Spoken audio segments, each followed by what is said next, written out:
2011 সাল, তখন ক্লাস 9-এ পড়ি। সবে মাত্র গোফের রেখা স্পষ্ট হতে শুরু করেছে। সারাদিন স্কুল আর বন্ধুদের সহিত আড্ডা দেওয়াই ছিল দৈনন্দিন রুটিন।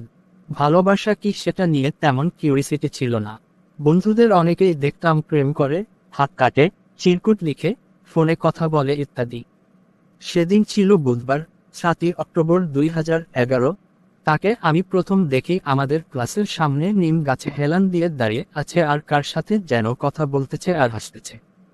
আমি লক্ষ্য করলাম হাসলে ওর বাম গালে অনেক সুন্দর একটা টোল পড়ে, যা আমাকে ওই দিন বেশি মুগ্ধ করেছিল। তারপর থেকে যতই দিন যেতে থাকলো আমার ততই মেয়েটিকে ভালো লাগতে থাকে। কথাটা আমি আমার সবচেয়ে কাছের বন্ধু বিলাসকে জানাই। বিলাস হয়তো ক্লাসের কারোর সাথে কথাটা শেয়ার করে আর পরে, বিশেষ করে আমার আল আমিন চাচার গার্লফ্রেন্ড, অর্থাৎ যাকে আমি স্যার ম্যাডামদের সামনেই চাচি ডাকতাম। উনি আমাকে বলতেছে যে, পছন্দ করো, বল না কেন। আমি বললাম, কেমন করে বলবো, মেয়ে ক্লাস 6-এ পড়ে যদি স্যারের কাছে বিচার দেয়। এটা এমনিতেই বললাম। আসলে সবচেয়ে মজার ব্যাপার হচ্ছে, স্যারের কাছে বিচার দিলেও স্যার আমাকে কিছু করবে না, কারণ তখন আমরাই ছিলাম স্কুলের মাথা, যা বলতাম তাই করতাম।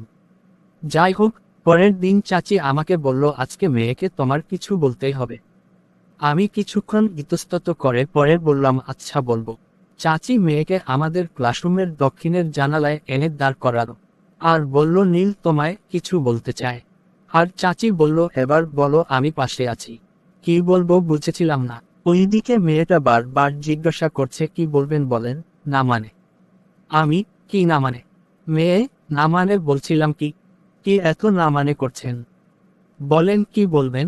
আসলে হয়েছে কি, কালকে বলি না আজকেই বলেন, না হলে আমি গেলাম। এই শুনো, আমি না তোমাকে খুব পছন্দ করি। একদমে চোখ বন্ধ করে বলে ফেললাম। বলি সেখানে থেকে চলে আসলাম। কিছুদিন পর, এই শুনছেন। মেয়ে, তাকিয়ে দেখি ওই মেয়েটি।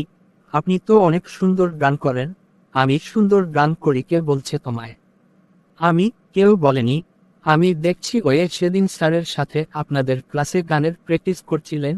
ও আচ্ছা, সেদিন জানি কি বলছিলেন। কি বলছিলাম শুনতে পাওনি? হ্যাঁ শুনেছি তো। তো উত্তরটা কি? জবাবে কিছু বলছে না, মাথা নিচু করে আছে। হয়তো লজ্জা পেয়েছে। কি হলো? কিছু বলো। কি বলবো? ভালোবাসি তোমায়। এইটা বলো। না পারবো না। না বলতে হবে। মেয়েটি দৌড়ে চলে গেল। বহু কষ্টে মেয়ের ফুফুর ফোন নাম্বার জোগাড় করলাম। কিন্তু এখন ফোন করব কি দিয়ে? আমার তো ফোন নেই আর বাসার ফোন দিয়ে কথা বলা যাবে না। কয়েকদিন পর সে আমাকে পছন্দ করে বলছে। কিন্তু কথা খুব কম হতো ওর সাথে, কারণ এই স্কুলেই তার খালাতো বোন পড়ত। তারপর একটা ফোন কিনলাম, শুধু ওর সাথে কথা বলার জন্য। সম্পর্কটা বেশ ভালোই ছিল, কিন্তু ফোনেও কথা বলা সমস্যা। ওর সাথে প্রথম আমার ফোনে কথা হয়েছিল 37 সেকেন্ড, পরে আর একদিন 53 সেকেন্ড। এই 2 দিন প্রতিদিন স্কুল ছুটির পর তাকে বলে আসতাম, যাচ্ছি। সেও আমাকে বলেই যেত। এইভাবেই আমি ক্লাস 10-এ উঠলাম। কিন্তু হঠাৎ কি জানি হলো, সে বলল আমার সাথে সম্পর্ক রাখবে না। আমি স্কুলের পিছনে গিয়ে খুব কেঁদেছিলাম। বিলাস আমাকে ওদের ক্লাসে গিয়ে তাকে অনেক বুঝাইছে, কিন্তু লাভ হয়নি। ও আমাকে ডিরেক্ট বলে দিচ্ছে আমার সাথে কোন সম্পর্ক রাখতে চায় না। কিন্তু কেন, তা আমি আজও জানি না। আমি বারবার জিজ্ঞাসা করেছিলাম, কেন সম্পর্ক রাখতে চাও না? সে আমাকে কিছু বলেনি। আমার মতো আরো অনেকেই এই প্রশ্নটাই করে থাকেন, কেন ছেড়ে গেলে? আমার কি দোষ ছিল? যারা চলে যায় তারা একটা কথাই বলে যায়, আমি জানি না। কেন এই কথা বলে তারাই জানে, আর উপরওয়ালাই জানে।